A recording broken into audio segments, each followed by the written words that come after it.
So the introductions are quite long, so I'm just going to get started. Welcome everybody to the 74th Kieval lecture. If you're a longtime fan, then you know that we have a Kieval lecture every semester. And this lecture series is named after Harry Kieval. And he was a very generous math professor at HSU who retired in '79. And he established a scholarship in his name that we still have. And last year's Kieval Scholar is actually with us. It was Eric Malekos. And this is our most distinguished scholarship. So those of you who are still students in our program, I really hope that you're going to turn in your applications. They're going to be due sometime in the fall. So it's certainly something that we want you to apply for. Professor Kieval had a long career, first in New York, and then he came to HSU, and he donated money for the scholarship, for this lecture series, for a sundial, for the refurbishment of a classroom that's in Siemens Hall, and then he also had donations to other universities, including Ashland, Oregon, so he also donated to Southern Oregon University. So we thank him for the Kieval lectures. This is kind of the mathematics department's way of connecting with the local community and contributing to the intellectual life of the local community. That's the sundial in front of the library. That's right, yeah. And to introduce our speaker, our provost, Alex Engadie is here. He's a biologist by training, and he had a long career at Western Michigan University before he came and became our provost in 2016. So welcome, Alex. Thank you. It's a pleasure to be this evening. I always appreciate hearing Bory pronounce my last name the way it should be. One Hungarian to another, thank you very much. So I've got a series of notes here, so I'll just begin with this, and I will not need much further ado. So it's again my privilege and honor to be here this evening to introduce to you Professor Zvezdelina. Oh gosh, I practiced so many times, I apologize. Zvezdelina Stankova, and she's visiting this evening from UC Berkeley. I'll read a little bit of her biography. She was drawn into the world of mathematics as a fifth grader, where she joined a math circle at her school in Bulgaria, and then 3 months later won the regional math Olympiad. And she represented Bulgaria at 2 international mathematical Olympiads, known as IMOs, earning silver medals. As a first-year student at Sofia University, she won a competition to study in the United States and completed her undergraduate degree at Bryn Mawr College in 1993. She did her first math research in enumerative combinatorics at 2 summer programs in Duluth, Minnesota, and the resulting papers that she produced contributed to her Alice T. Schaefer Prize for Excellence in Mathematics by undergraduate women. And this is awarded by the Association for Women in Mathematics. In 1997, she received her PhD from Harvard University with her thesis on moduli spaces of curves in algebraic geometry. She also earned a high school teaching certificate both in the state of Massachusetts and later in California. As a postdoctoral fellow at the Mathematical Sciences Research Institute, the MSRI, at UC Berkeley in 1997 to 1999, she co-founded the Bay Area Mathematical Olympiad and created the Berkeley Math Circle, or the BMC. She has trained with the U.S. national team for the IMO for 6 years, including the memorable year of 2001, when 3 of the 16 members were BMCers and the USA tied with Russia for second place in the world overall. Pretty impressive. She's worked at Mills College from 1999 to 2016, and she joined the faculty at UC Berkeley in 2016. Her inspiring style and passion to teach were recognized by the Mathematical Association of America, or the MMA, in 2004, and she received the first Henry L. Alder Award for distinguished teaching by a beginning college or university mathematics faculty member. In 2011, the MAA honored her again with the highest math teaching award in the United States, the Deborah and Franklin Tepper Hamill Award for distinguished college or university teachers who are widely recognized as extraordinarily successful and whose teaching effectiveness has shown to have influenced beyond their own institutions. Make sure I'm in the right spot here, I'm sorry. Dr. Stankova Was featured in the Salutes program of ABC 7 News spring in 2011. And in 2012, she was listed in Princeton Review's 300 Best Professors. In 2009, she co-authored the first book in the AMS/MSRI Math Circles Library, A Decade of the Berkeley Math Circle, The American Experience. Volume 1 and then Volume 2 came out in 2015. In fall 2015, she introduced a new middle school math program in El Cerrito, California, and in fall 2016, she founded the Math Taught the Right Way program for middle and high school students at UC Berkeley. Both programs are based on this textbook series. And I just wanted to sort of go off script for a second and mention that I took an opportunity to do a little bit of YouTube stalking of you, and I discovered that you're quite prolific on Numberphile, on the Numberphile channel on YouTube, and I watched 2 different videos, and one was called Squares and Triangles, and I learned about the Archimedes puzzle involving the 14 triangles, pentagrams, and quadrilaterals. So if you haven't seen it, it gives you a basis of understanding where that little puzzle and game came from. So it didn't give me the solution, but it certainly helped me understand where it came from. So Professor Stankova's most enduring passion remains working at the BMC with young students motivated to discover new mathematical wonders. She spends much of her time with her own children, studying foreign languages, playing the piano, and teaching them mathematics the Bulgarian way. So on behalf of Humboldt State University, it's wonderful to have you here this evening, and we're looking forward to hearing you speak this evening. So welcome. Thank you. Where is the... You have to turn it on. Yeah. Oh, okay. Switch On the side. Okay. Like that. And... Oh, okay. Well, good evening, everyone. I'm so glad I'm actually here for the first time in my life, but my second lecture for today. So what we will talk about today is indeed connected to those books that were mentioned here, A Decade of the Berkeley Math Circle. You can come and peruse them later on, in fact, to both of the volumes. Is it working, or should I stay in front? No, it should work. Well, Towards the projector. which one? Towards this? No, towards the projector. Towards the projector, like that. Ah, that. Where is the projector? Ah, no, wait, this one. I cannot make it work. It did work somehow.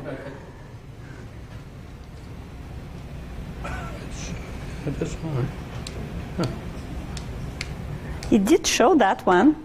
So we, okay, firmly, okay. So this is the book that I was describing here. And the talk rests on a simple, old, and famous problem with pebbles, a game with pebbles, and it was proposed by Maxim Kontsevich, who won the 1998 Fields Medalist. So raise your hand if you know what the Fields Medal is. Ah, okay, no need to hide. That's okay. We'll explain. So your dad will explain what's the Fields Medal. I just know of the Fields Medal. I don't know, oh. but it's the... no, go ahead. I will not attempt it. Anyone else who would like to explain? The Nobel Prize in Mathematics. Yeah. Nobel Prize in Mathematics. That's right. Given to 4 mathematicians, but once in 4 years, and they have to be pretty young. And Kontsevich actually got the Fields Medal for work partly done at Berkeley. So I'm impressed. In any case, he proposed this game with pebbles when he was young, and he himself participated in the Moscow Math Olympiad. So he wasn't just participating, he was also proposing problems. Okay, so you guys have the grid. There are 2 grids that you have. The one that has, may I just use this one to show, this one here with 3 squares at the bottom is what you need for this particular game. If you're looking at the other one with the horizontal bar, you can push it away. That's a different game. So this one, and you should share this one among 2 people. It's more fun. Okay. So you're going to have 3 prisoners. Put your 3 prisoners in the prison, 1 prisoner per cell. So that prison has only 3 cells. You need those guys. Start putting them here. And if you don't have a partner, it's really great to partner with someone. Okay.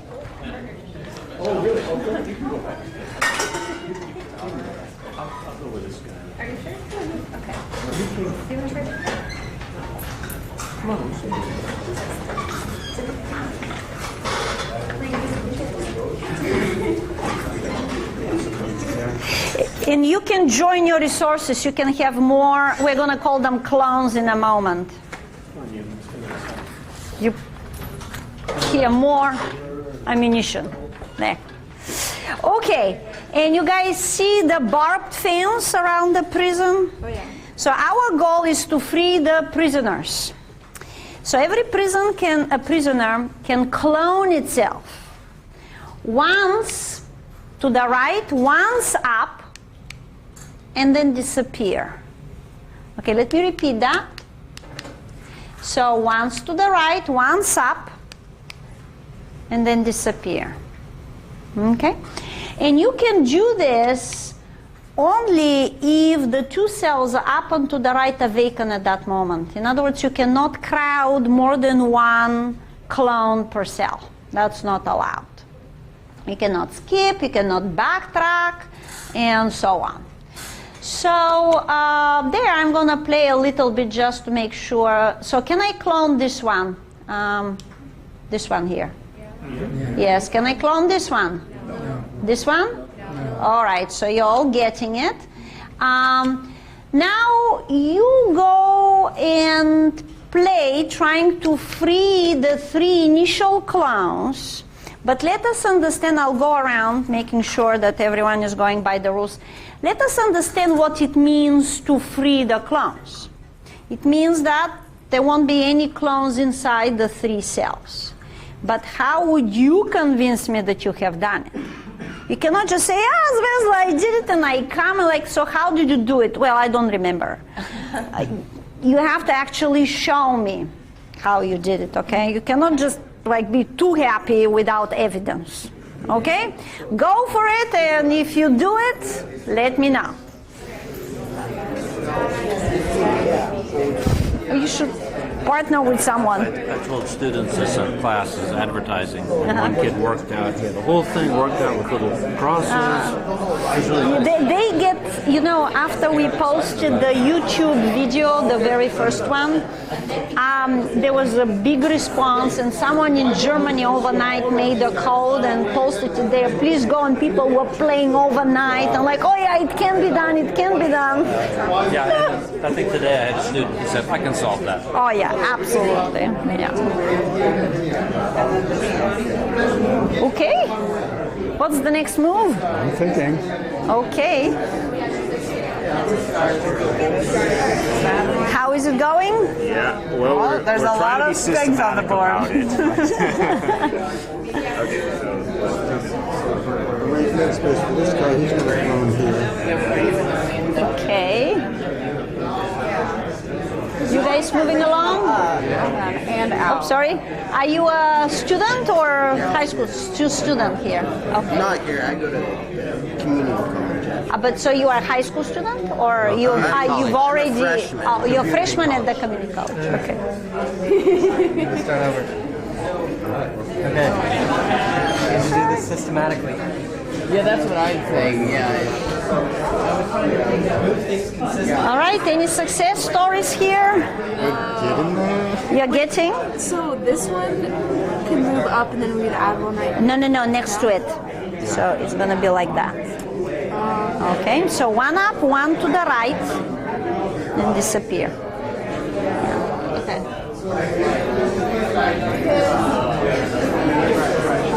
How is Hungary doing here? I'm stuck. You're stuck? Yeah. Yeah, there's too much crowding. Yeah.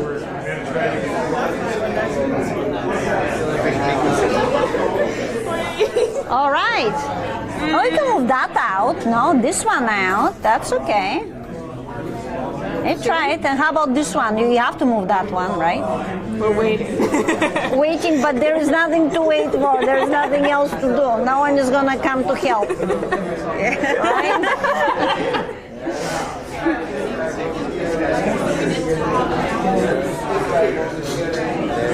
Another prisoner there.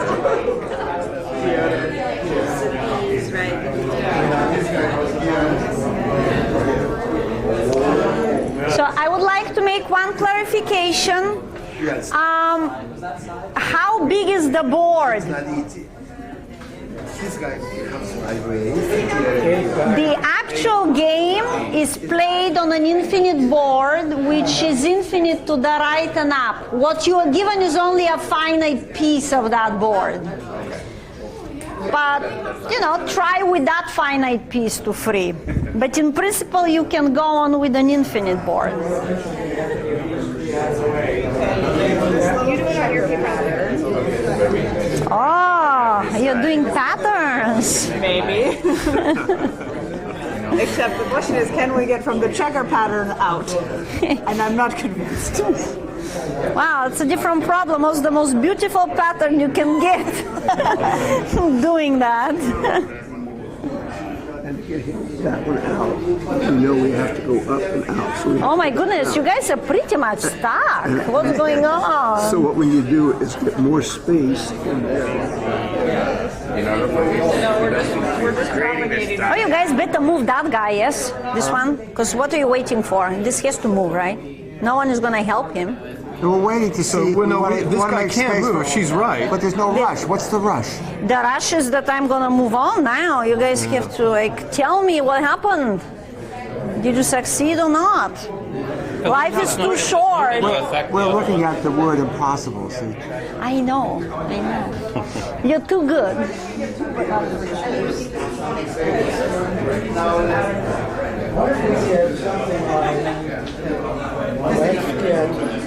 Okay, guys. Now we're gonna pretend that the fun is over. Oh no, the fun will just continue. It will just get better. But we need to have some sort of voting here so we can move on. So who believes that you can do it? Raise a hand. Okay, we have a few optimists. Oh, come on, who was raising a hand? Just a few optimists. Okay, who believes that you can't do it? Okay, here, so are you guys agnostics or? Don't think. Yeah, and who doesn't think? Yes, okay, good, okay.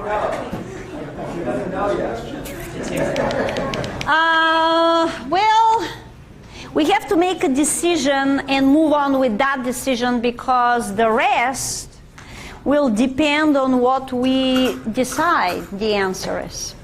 The whole strategy changes completely. If you say yes, this is possible, then how many ways do you have to do to convince me? Just one way to do it. Show me a sequence of steps. Okay. But if you say this is impossible, what do you do to convince me?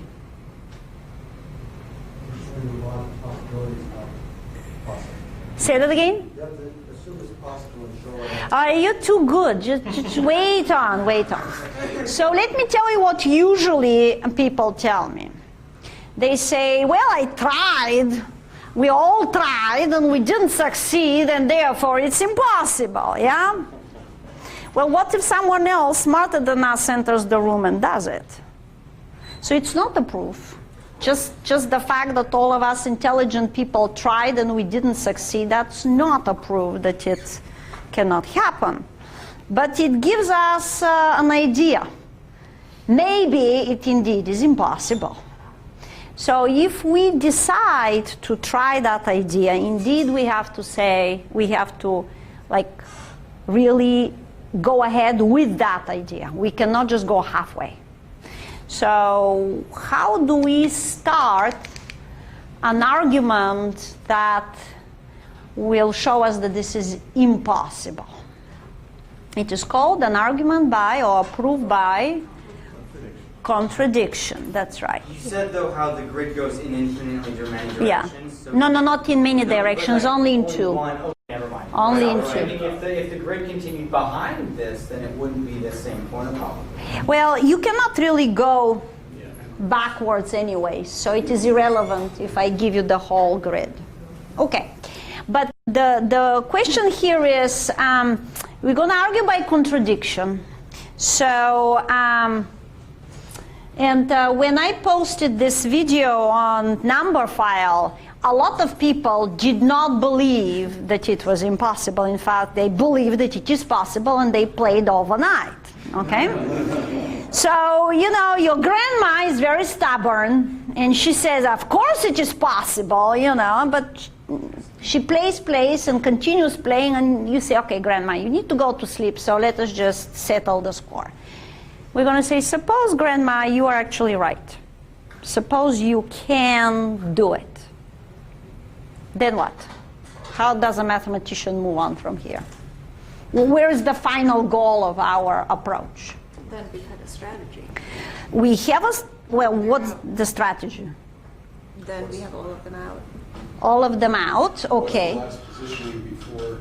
So we're looking at the last one before we escape, that is one thing. But what are we trying to show in the end? We're trying to get to somewhere. That the pattern repeats. There is something else overarching, and you guys said the word, you just forgot it. It's called contradiction. We're trying to get to some contradiction, right? So you're going to assume it's possible, and then you will get to a position where it looks ridiculous. Something is not matching. That's a contradiction. So can you give me examples of contradictions? Well, I'll give you one. I'm an elephant and I'm not an elephant. That's a contradiction. In fact, yeah, 1? 1 equals 0. 1 equals 0. In fact, you can make 1 equals 0 exactly in the same pattern. 1 is 0 and 1 is not 0, because this is what you're trying to tell me. So really, every contradiction can be put in the form, this is this and this is actually not this. A and not A. So this is, at the end of the day, this is what we have to do. It has to be absolutely crystal clear. Now, but how we reach this contradiction is where the creativity in math kicks in, because there are many different ways, many different ideas. Now I was hearing some of them. In this situation, and what Kontsevich had in mind, is called an invariant. It is something that controls the game and never changes. So something within the game is going to stay the same, but if we want to free the clones, we will have changed it. And that's going to be our contradiction. So what's an invariant? Reading in English, right? What do you guys think it is? You just take the precursors and the sufferings of something that varies, and then it does not vary. Does not vary. It doesn't change. Okay. So let us talk about, well, okay, you guys get that. Examples of invariants. How many people have worked with invariants before? Not everyone, okay, but some you have seen. So if you haven't seen invariants before, you're wondering, well, what are those features? Well, let's start with something simple. Number of objects. Yeah? In a game, it is possible that the number of objects stays the same. In chess, is this an invariant? Not the number of pieces. Not the number of pieces. No. You're going to kill a few and all right. The number of squares indeed is an invariant in chess. It's an important invariant. Okay. How about the parity of objects? What's parity? What word is behind parity? Pairs. Pairs. In couples, in doubles, pairs. Okay. So we are thinking of ballroom dance competition, right? So you have 10 couples, they're dancing, and the judge goes to one of them. Thank you very much, but you can leave the floor, okay? And the couple leaves, and so on and so forth. So during these proceedings, what's happening with the number of people? on the floor. Stays even, so the parity is preserved. Now let's go back to our problem, actually. I crossed number of objects, but we didn't discuss our problem. Is the number of objects invariant? No. Why not? What's going on? We add one, and so actually that's called a monovariant. It increases only in one direction, and Conway game, which I hope I will get to, is solved with a monovariant, not an invariant, but that's not for us. Okay, parity of objects, is that invariant in our game?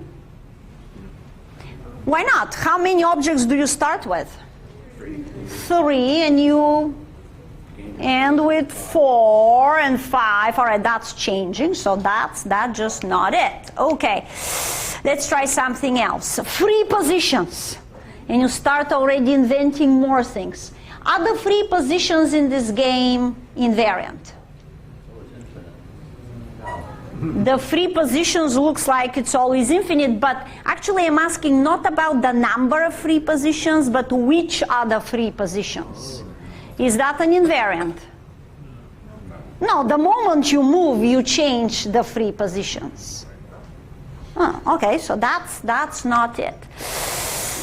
Okay, well, let's think something crazy. There could be, and in mathematics it happens, an invariant that is defined in a very complicated way. So I'm throwing at you a random formula. 2 times the number of clones minus 5 times the unoccupied prison cells. Let's experiment. If you have a pencil, you can do that. And I'm just going to draw something little here on the board. So you have the 3 initial cells, right? Okay? So originally, 2 times number of clones, how much is that? 6 minus 5 times unoccupied is the unoccupied prison cells, I guess you're looking at. That's 0, so 5 times 0, and we end up with 6. Okay, that's beginning. Now, someone give me your preferred move, this cell or that cell? Which, the lady here. Which cell would you like me to make a move? You want? Yeah. The top one. Okay, so we're gonna move the top one. But we remember that our prison is this. Well, let's check again. 2 times the number of clones. What do we get? 8, because we have 4. Minus 5 times unoccupied prison cells. 1. Okay, so how much is that? 3. Well, they're not equal. That's not an invariant. But this is just to show you that the world of invariants can be pretty crazy. I mean, you can put there some tangents and arctangents and logs and who knows what kind of crazy functions, right? Well, that's not an invariant. And we are looking at from the wrong angle at this whole thing. Because all of these invariants that we are trying to find, they all share a feature. Can you guess what it is? A number, but what kind of a number?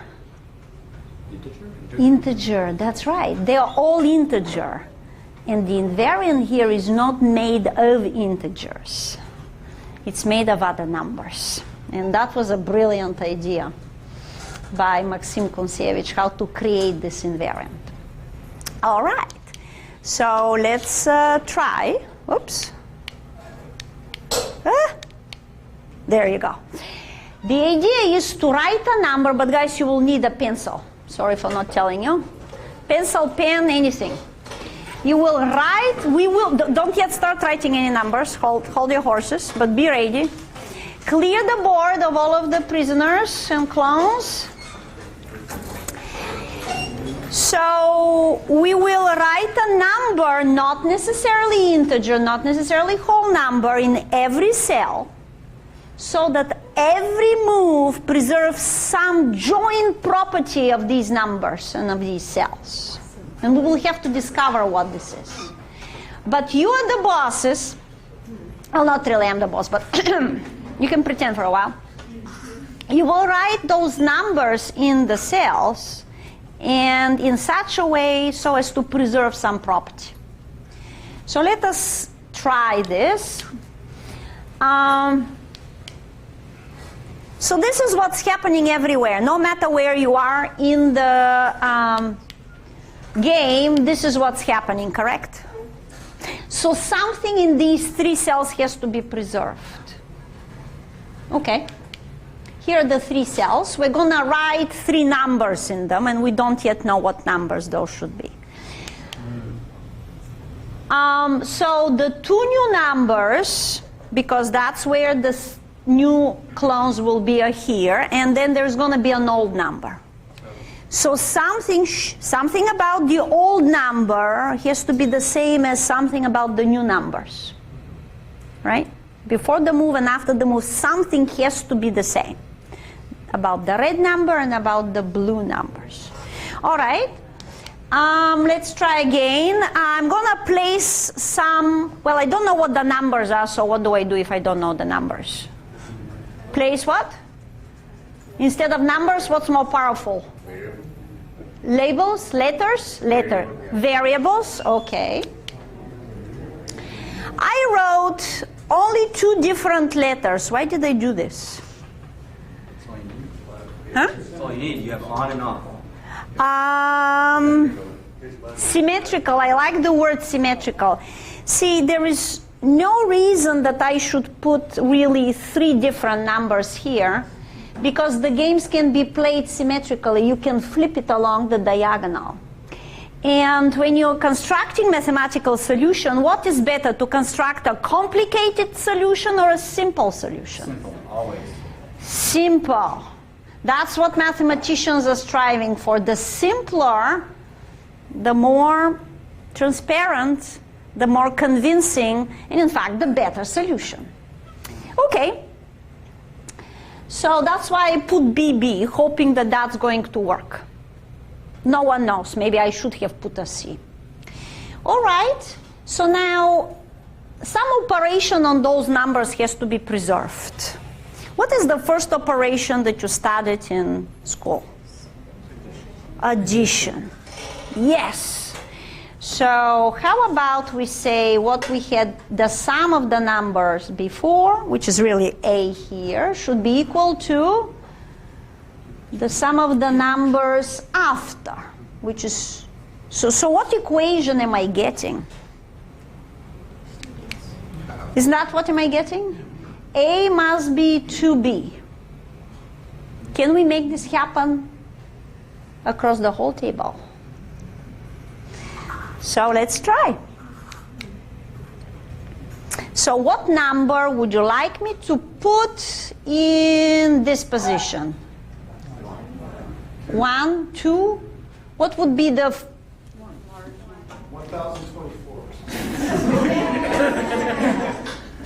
What did we say about mathematical solutions? Should they be simpler or more complicated? A power of 2. I'd say let's go with the first number that we learned in school, which is no.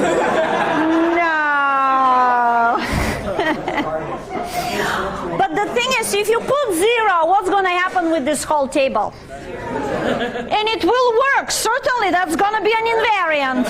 But is it going to be useful? I don't think so. I'm not going to give you any information. So let us see, if you press this button, I think is going to tell us, oh, let's start with 1. So did everyone write a 1? Quickly populate these 2 cells here according to our new rule.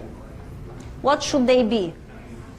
1/2, that's right, because they have to be equal to each other and they have to add up to 1, so 1/2. Okay, you guys should be writing this in the table. Okay. And moving on, what should those be here? 1/3. So, okay, we have a difference of opinion. Should they be 1/3 or 1/4? 1/4, and at this moment, There is always someone in the audience who objects. It could be you. We'll hear you. Do you have an objection? You have an objection? Yes. Yeah, what is it? For the unit move, it's fine, but if we start doing, you know, the second move, if you're actually calculating the second move from the first origin, those are not possible. So you are telling me that it is impossible at any time to have a clone here, here, and here. Correct. I'm saying that that's not true. There will be more than just those specific. Yeah, I mean, There are other things around. First of all, that's not true. And second of all, it's irrelevant. Because we're the bosses, and we're going to put whatever numbers are going to make the invariant. Whether you end up with clones in a particular configuration, well, that's the problem of the clones, not ours. We're looking for an invariant feature. So I say put 1/4 and be happy with it, because we'll show that that's our invariant. And now everyone, of course, recognizes the pattern. This should be 1/8, 1/16, and so on and so forth. And we get bored, and which number is this one here? Oh, mine, okay. 1/2 to the 10th. So we're getting some pretty small fractions there, but you can imagine you can populate the whole table with these numbers if you really want. Okay. Do we have an invariant? What's our invariant? Every time you make a move. Who can formulate in English words, not Bulgarian, not Hungarian, English, what is the invariant? Okay. The sum of the, what is it? The sum of the positions of all 1/4. Not of the clones, but the numbers, the occupied cells is to correct. Very good. Where do you come from?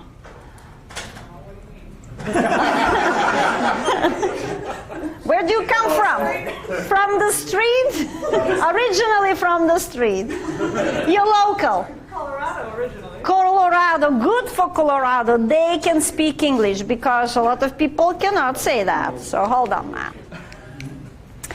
So the sum of the numbers on the occupied cells at any moment of the game is 2. This is what I heard. No matter how we play it. Well, let's try. So what's the original sum? You guys put, now you can put your clones on the top of your numbers. Yeah. Yes. So the original occupied cell sum is 2. Okay, so let's make a move. Make a move and tell me if you are getting still 2. So you need to put those guys here. So if you add those, you get 2, right? Yeah. Now let's clone one of them. What did you get? Oh, okay. 1, 2.5. 1.5 and a half. No, you don't have that one. No, that's not occupied. Only the occupied. Yeah, only the occupied cells. 2. Make another move. Like this one here. What is the sum now? 2. And do we see why? Did you guys try? Are you guys convinced? Because that's exactly how we constructed the table. Every time you make a move, you replace one number by its sum. So you can think of this invariant as the total original weight of the clones. So every time a clone is cloning itself, it looks like it's identical, but we're going to say that the 2 children are actually half of the original weight. So we are preserving the original weight by cloning. Physical interpretation. Okay, so we have our invariant. This is a feature that has to be satisfied no matter how we do the game. So if our grandma plays this game correctly and she gets all of the clones out, then what must happen? Her sum of the final clones must be 2. But where are the clones? Her clones, grandma's clones. They are outside of the prison and where? In Greenland. Let's call it Greenland, right? So grandma's clones are somewhere in Greenland and they still add up, or at least their numbers add up to 2. Is this possible? No. Well, why not? Well, let's see. Maybe, do I have enough gasoline in Greenland? You think so? Sure. So if I add up all of those numbers... Oh, no, wait, I don't know. Let us... Actually, I was doing this problem in my calculus class just the other day. Limits? Oh, let's avoid limits. Let's avoid, we have 7th graders here. I think 7th graders would understand what's happening. Okay. All right, so here is what we want to do. We want to find the sum of Greenland and see if it is 2, right? Because that's where the clones of grandma are, and they should add up to 2. But that's a very complicated problem because I have this irregular prison that's just interfering with things. So what do mathematicians do if they face a complicated problem? They make it simpler. So how about we forget about the prison and we just add up the whole table? Can we do that? Well, that's still pretty complicated for a 7th grader, right? Okay, so what would a 7th grader simplify this complicated problem to? I want a further simplification. What is that? I like... So, diagonals. They're pretty complicated. Think of something else. Not like that, but like this. Rows, yes. So how about we try to compute the sum in the first row? If I'm going to be computing the whole sum, I might as well just first compute that to see if that's possible. So do we know what this is, the sum in the first row? Anyone, whoever knows that, raise a hand. Okay, not everyone knows.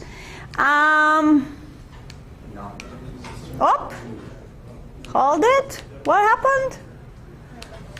There you go. Up. Go back. So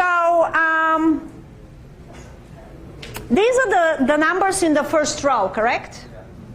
And you conjecture that it is 2. Why is it 2? Okay, those people who raised their hand, how would you explain this to a 7th grader? Yes?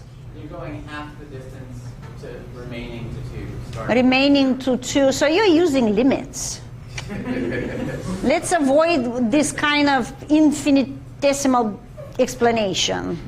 My idea is if you have a sum of 2 and you're cutting it up each time. But we don't know that it is 2. Okay. Yeah. Half of each of those numbers is... But you're again assuming that. Okay, let us say that we don't know what the sum is. Can we just label it something? Okay, well, let's do that. So let me make another calculation here. So you're saying A for the sum 1 plus a half plus a fourth plus 1/8 and so on and so forth, right? What we can do is we can multiply this by 2. What will happen? On the right side, every number will get multiplied by 2. Am I doing this right? Okay. But I already think I know part of this sum, don't I? Which part do I know? From 1 on, we just labeled it to be our A. So what am I getting here? I want one word. Starts with E. Equation. That's right. What's the equation? 2A is 2 plus A. That sounds pretty solvable to me. Yeah? So what is A? We take it to the other side, and I guess we get our 2 this way, right? Well, mathematicians know that I skipped a little bit here because I assume that this A exists, but okay, we're pretty much convinced in that. Okay. So we move on. And now we know, oh wait, hold on, what were we doing? Yeah, we're doing this table, remember? So we know that the first row is 2. What is the second row? Why is it 1? It's half. Every number here is half of that. And how about the third row? 1/2. And so on and so forth. Okay.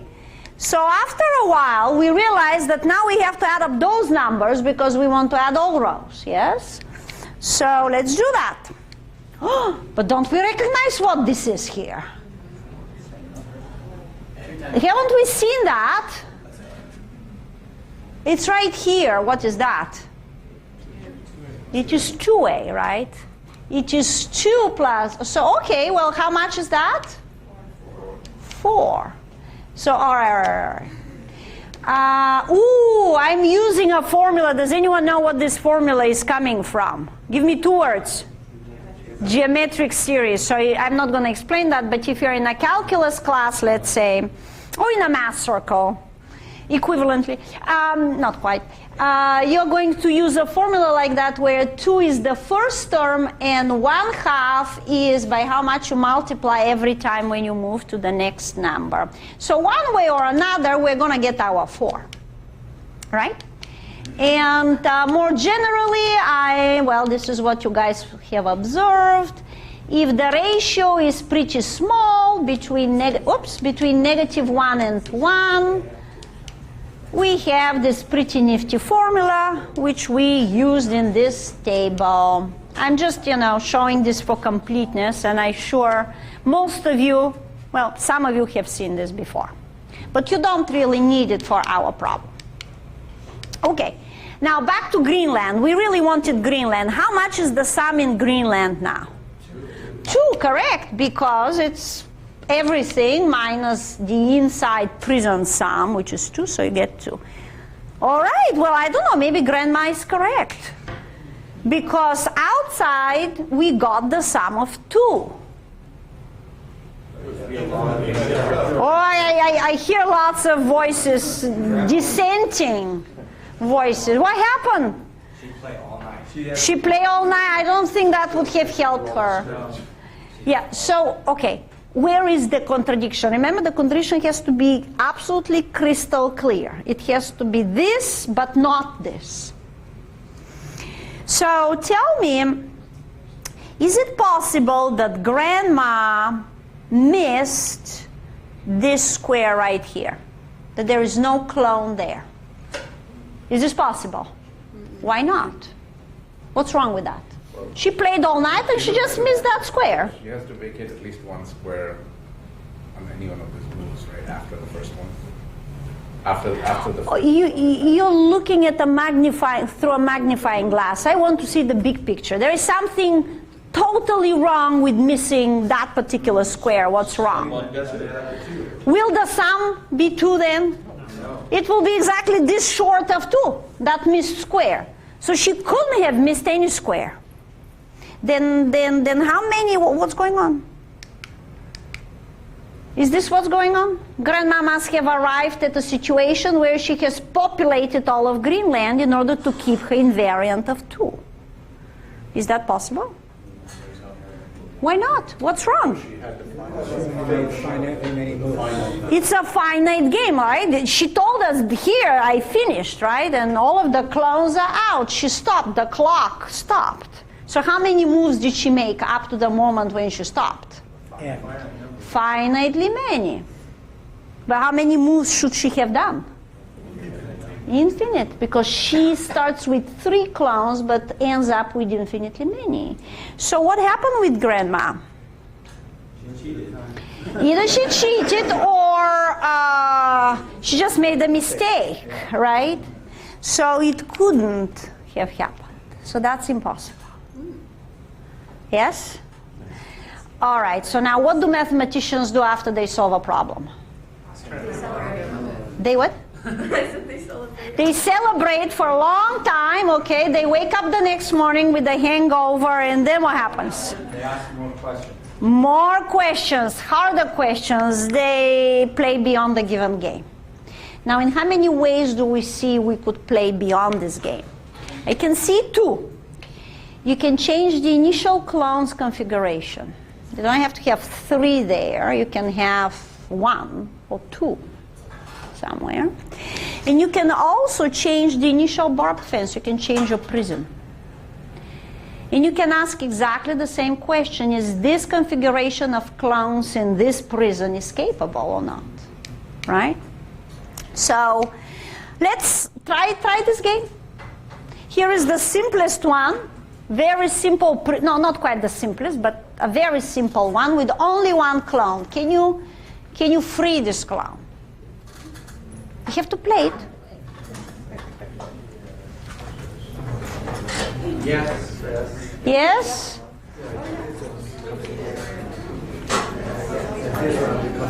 Yes?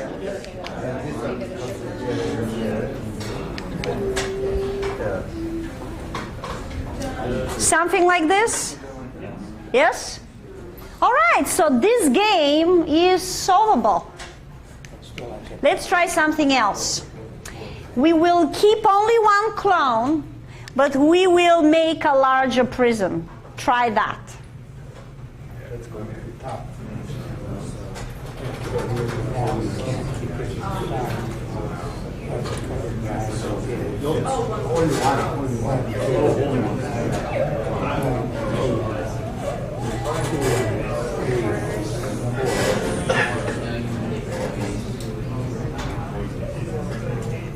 I see first row is trying to compute something.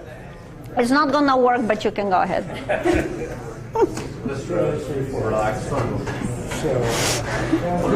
Well, that part of the row is pretty active.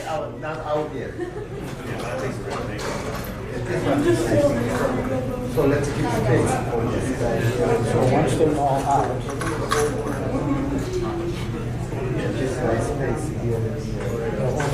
I think we should vote. What do you guys think? Is this solvable?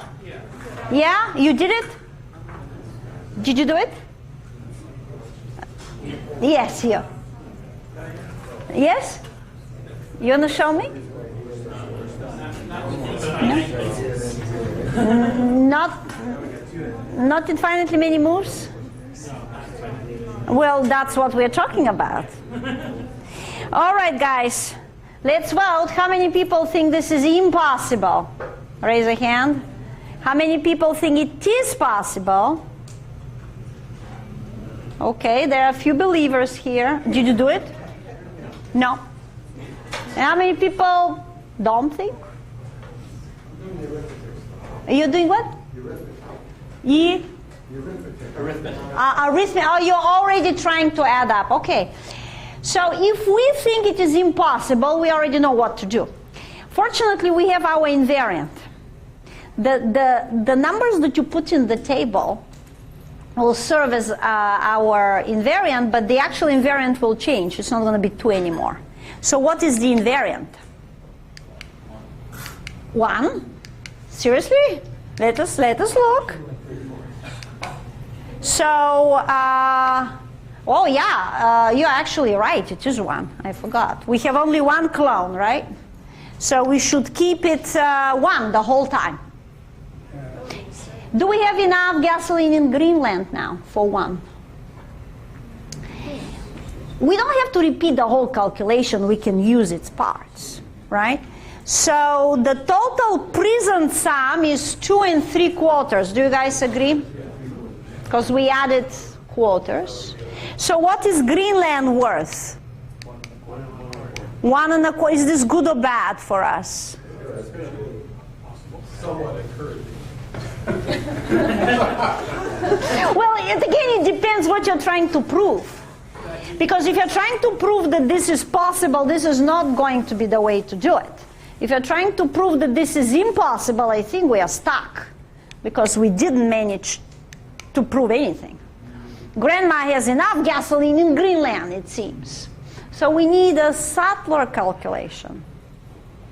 So could you please play the game with 1, starting with 1, and tell me what you see in the first row, but don't yell it, raise a hand. I want everyone to have fun. No matter how you play, what do you see in row 1? That doesn't matter, and actually the prison also doesn't matter. Oh yeah, there's always going to be something. How many do you see in row 1? Oh, if you start with here, from here. Okay, so try now. Okay. Oh, sorry, yeah, go ahead. All right, so keep playing and tell me what you see in row 1. Okay. What do you see? Just 1. Just 1, all the time. All right, I hear the suggestion. What's the suggestion? We're always dividing by 2. But how? That's true because you're always moving to the right. But how many clones do you see in row 1? 1. Just 1. Can we get 2? From where am I going to get the second one? There's nothing going there anymore. Can I lose that one? No. So there is going to be only 1 there, not infinitely many, but 1. So this should figure out in our computation. So let us see if we can now pull this through.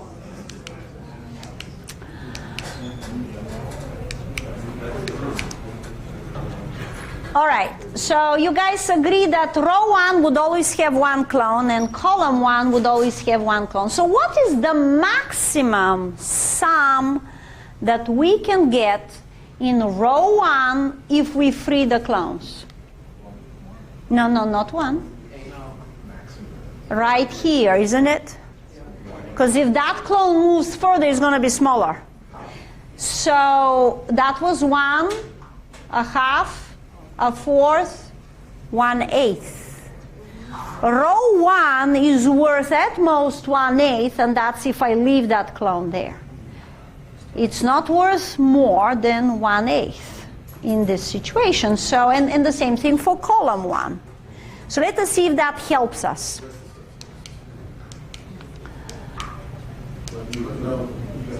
All right. So what we will do is we will wipe out part of row 1. Did you guys see what I did? That is the maximum you can have, what is left, outside of this 1/8. Yeah, we wiped this out, and now we can do the same computation. So what is the computation?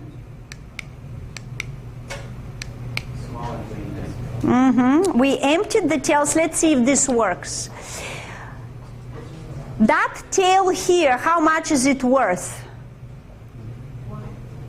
It's not 1. Is it a fourth?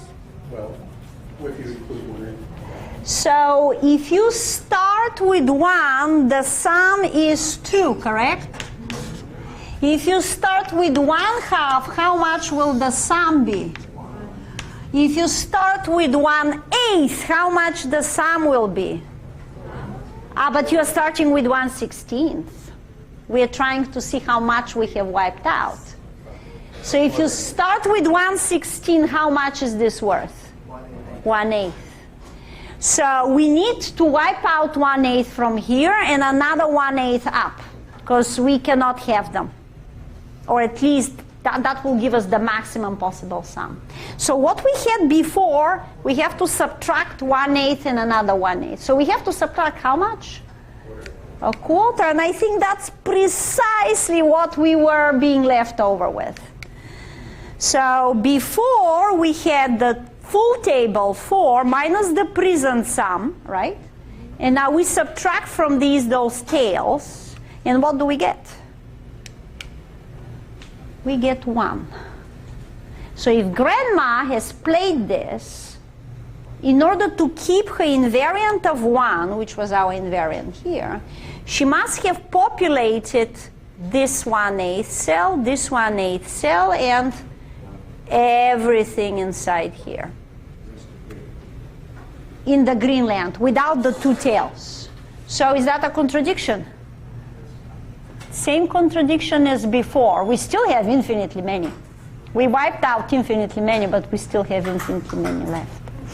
So at this point, you realize that there is a lot more to these problems than what originally we may have thought.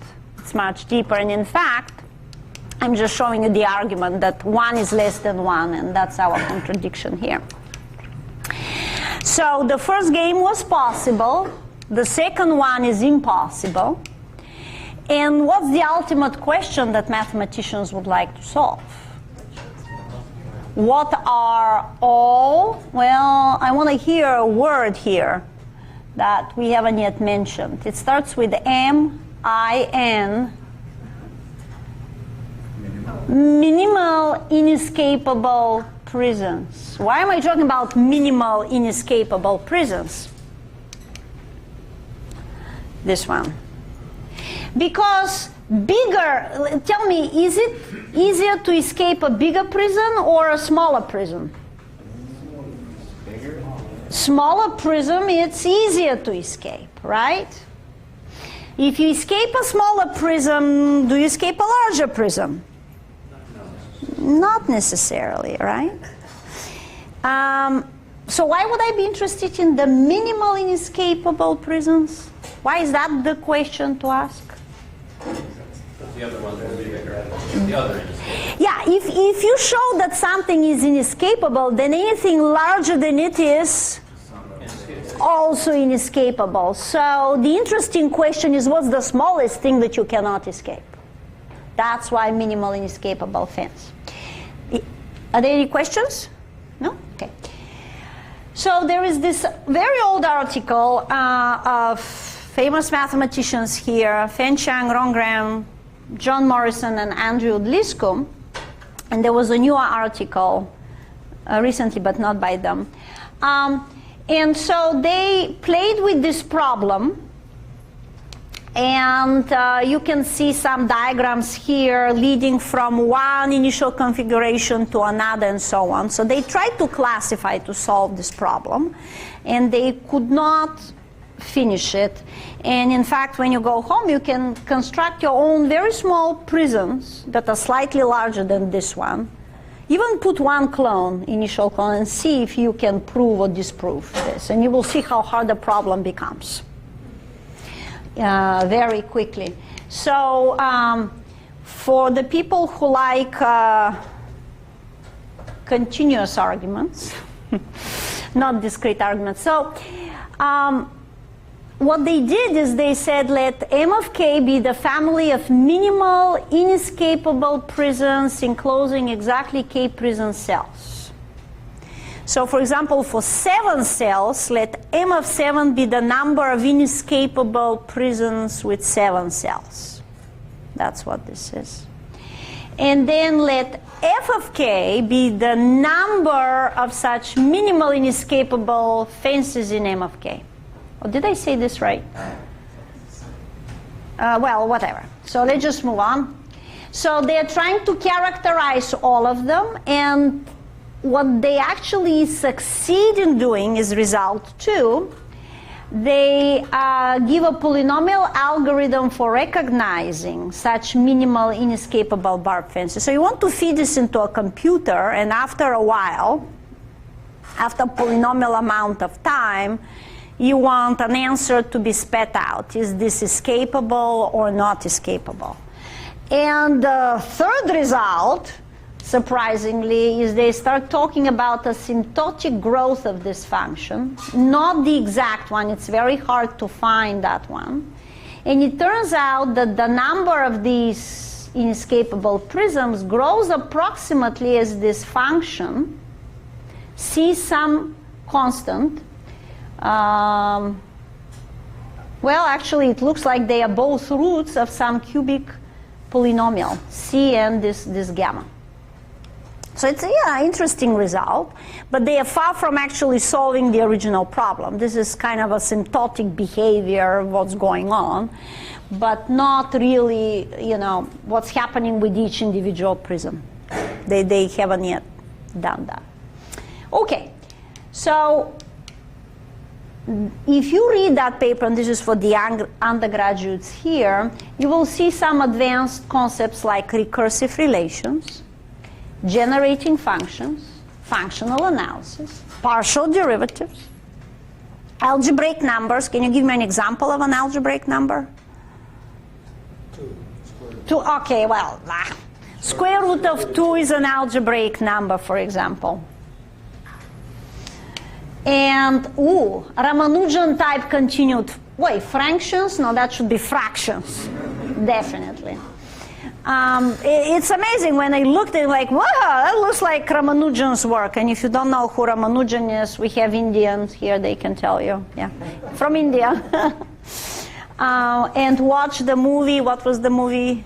The Man Who Knew Infinity.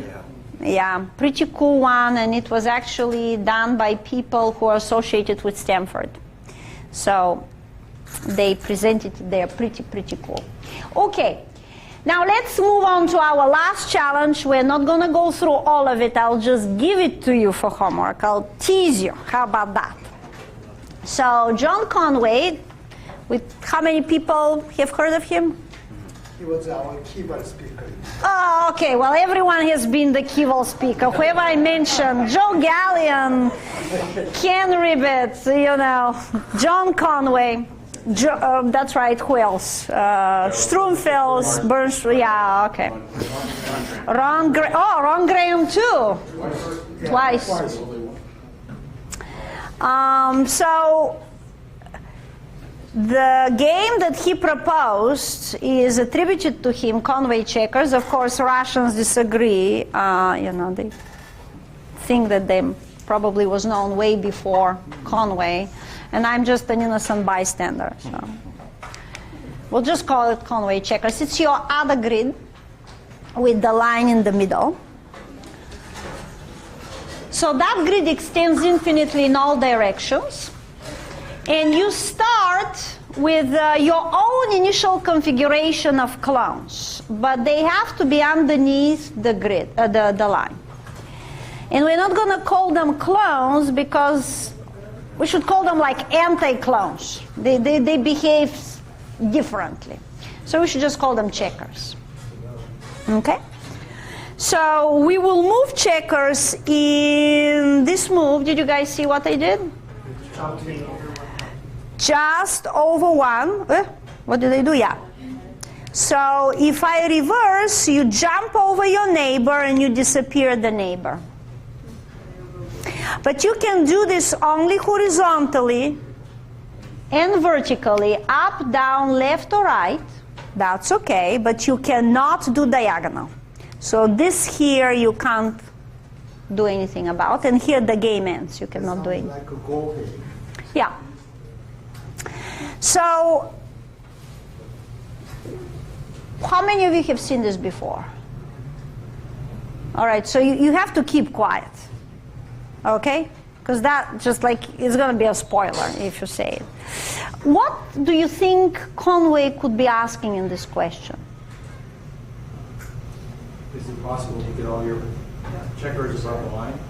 Just like on line 1. That would be one possible question. Above the red line. Above the red line, okay. That would be one, but that's not what he's asking. Any other ideas? Huh? Yeah? I was going to say, what possible configuration can continue to preserve itself as it continues going, as opposed to Can it preserve itself? Well, not to continue going. Continue going. As far as possible. So then it's going to stop at some point. You mean what configurations will be reduced to one checker? Maybe that's what you're talking. Yeah, that actually is a game, not on an infinite board, but I've seen it. That's not what he's asking, but these are all good questions. Something else. How many ways can you get stuck? What? How many ways can you get stuck? Oh, that's infinitely many, so, okay. Asymptotic growth, okay, you can do that, yes. Right. Well, it's a catch-22. We're not looking at the right from the right angle. This is a different game. Like domino chain of reaction. It's like when does it stop wanting to move? You're going to be shocked. Shall we shock them? So who knew? What is Conway? Do you know what Conway was asking? What's the point of this game? You cannot remember. Okay. How high can you go? How high can you go? And you're the boss. You can decide on your initial configuration and how you're going to play it. Well, according to the rules. Which is the highest row that you can reach. All right, we have we have 2 minutes to figure out the answer. Try to reach row 1 and show me your initial configuration. Row 1, way at the top? Row 1 above the line. No, just above the line. You got there, that's good. Try row 2. It's up to you. You always have to start below the line with as many as you wish. Try to make it as simple as possible. Okay, guys, I know you can do that. Do row 2. Yeah, we're trying. So we are trying row 2. So you can only jump one at a time? Yeah, just one at a time. Yeah, you cannot do several at a time. You place any above that line. What do you mean? You can. Yeah. You start with Then below the line. That's right. Yeah. So you have to start below the line and then move up. Guys, just too big of an army. Be minimal. Okay. I'm sure that everyone did this, yes? All right, so row 1 is fine, no problem. Row 2, how many initial checkers did you need? 6 is one answer. Can we be more minimal than 6? 5 more minimal. How about that? Will that work? What if we did that? Do it mentally. Will that work? Oh, I see. Yes? Okay. All right, try for row 3. How many? We are seeing a pattern here, yes? How many did we need for row 1? Row 1, 2. Row 2. Okay, so let's try with 8 for row 3. This is getting more complicated.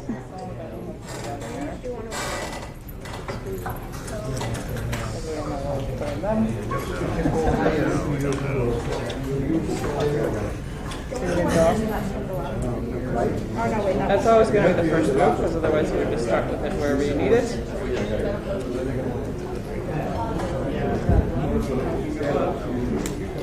Something here to jump there, to jump there.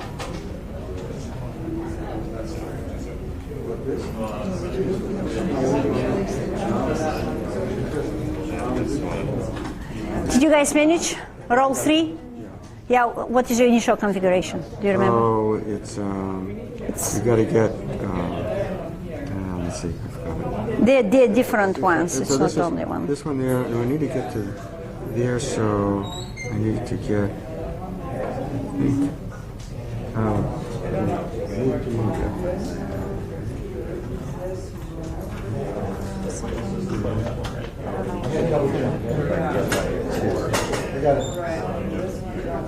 Yeah.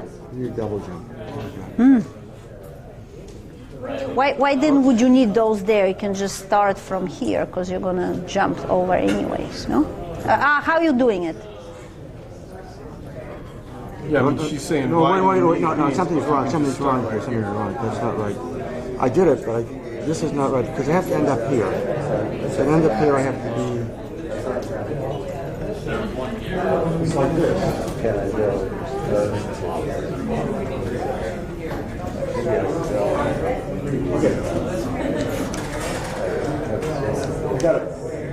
All right, guys, I give you a hint. That's one of possible shapes. Try that one. They're different shapes. Yeah? Okay.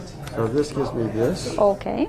And this gives me this. Oh, but we have to remove that one. And this gives me this. Okay. And this gives me the double jump here. Okay. But then you are kind of stuck here. No, wait a second. I had it before. I got something extra here. Well, try that one, the T shape. Yeah. That one is pretty straightforward. Guys, did you try the T-shape? Well, yeah, but I wasn't keep up and ensure that. No double dipping there. So only single checkers per cell. Okay.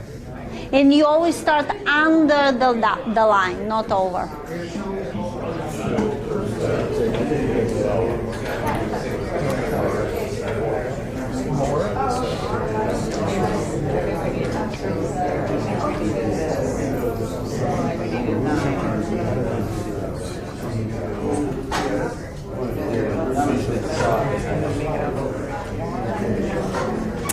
Okay, guys, let's move. I know you want to do it. Then close your eyes and ears, yeah. Well, what did I do? I went back. Okay, never mind. This is not working. What is going on again? Okay, if we do that, do you see what's going to happen?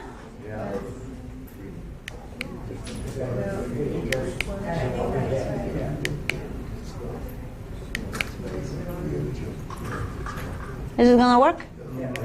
Yeah? Okay, our next challenge is row 4, and we can go on, pretty much the whole night.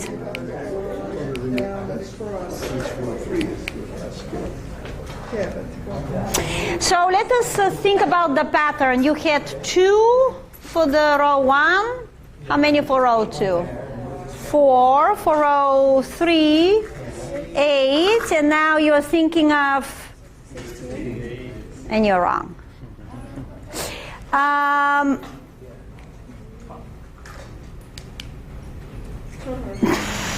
How many are those? Count them efficiently. You can move this guy here so you get a rectangle, right? 20. How many? 20. All right, now I'm not going to torture you with moving this thing. I can just show you that eventually it lands there. I could have done that. Absolutely.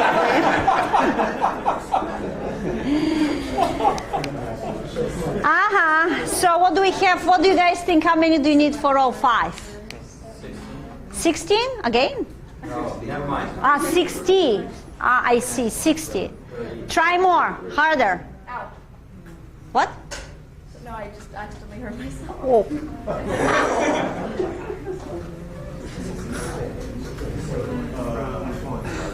120? To get 4, right? We're just recapping.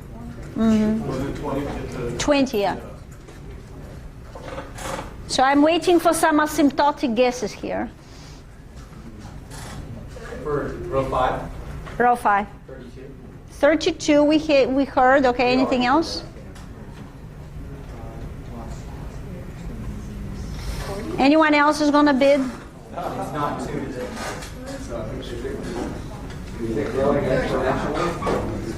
Is it?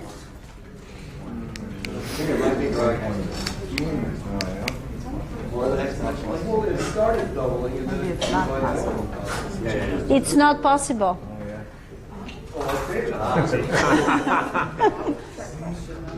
And that's your homework. How can you show that you cannot reach row 5? I'm going to give you a hint. Your invariant is not going to be invariant anymore. You'll try an invariant. There is no invariant because the moves move left and right. You cannot do that. You can try. It's going to be a monovariant. In other words, a feature, a number that's going to move only in one direction. Decrease or increase, but not both. Shall I show them the quadratic equation very quickly, or? Yeah. So I'm going to skip through everything and get through something absolutely amazing. You will start putting powers of numbers, right, just to mimic our previous solution. You just don't know what the base is, this x. So when you're trying to work an invariant, you will get an equation like this. What's old has to be what's new, something like that, right? And when you cancel, can you cancel a lot of things here? x to d. And what equation do you get when you cancel? Yes, you get a quadratic equation which has one root, the famous golden ratio, and the other one is its evil twin. And neither of them works for the following reasons.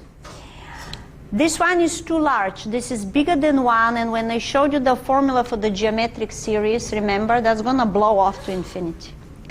The other one also is not good because it's negative. It's going to go up and down, and you want it to increase only in one direction or decrease. But you can take either the absolute value of the evil twin or 1 over the golden ratio, and that's going to be the same thing. And that's going to be the base of those powers.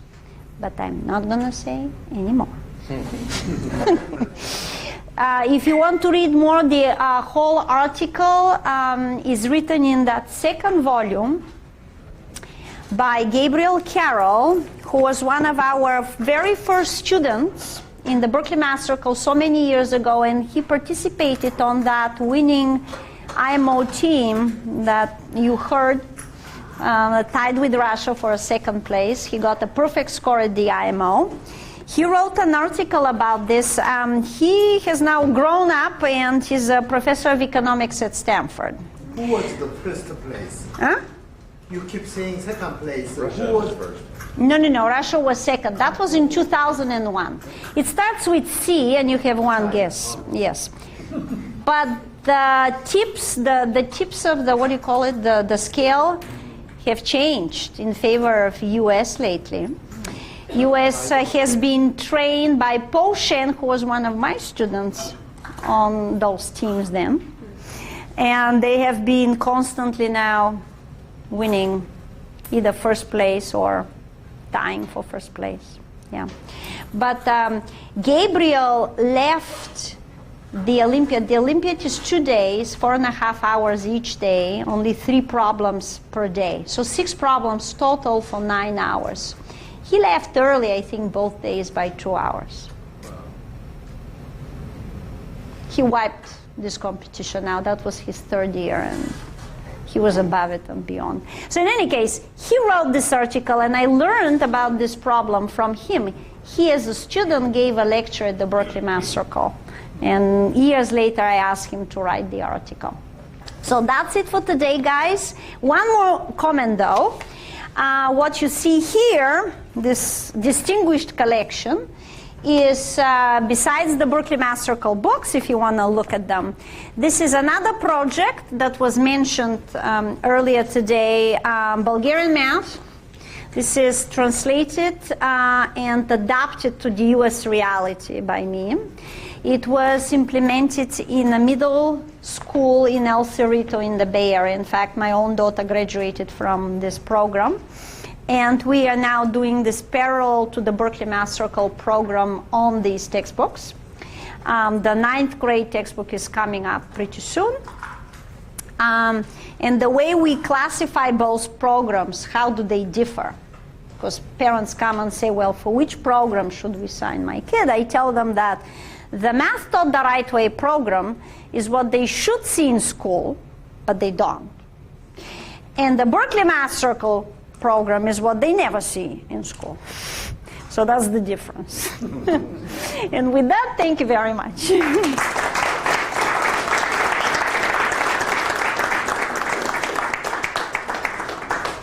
we have time for a question or two? Or? One very short comment. I'm amused and Stanford professor involved with the movie. Ken Ono was also our Yes, yes. Yes, Ken Ono is the one involved with the movie, that's true.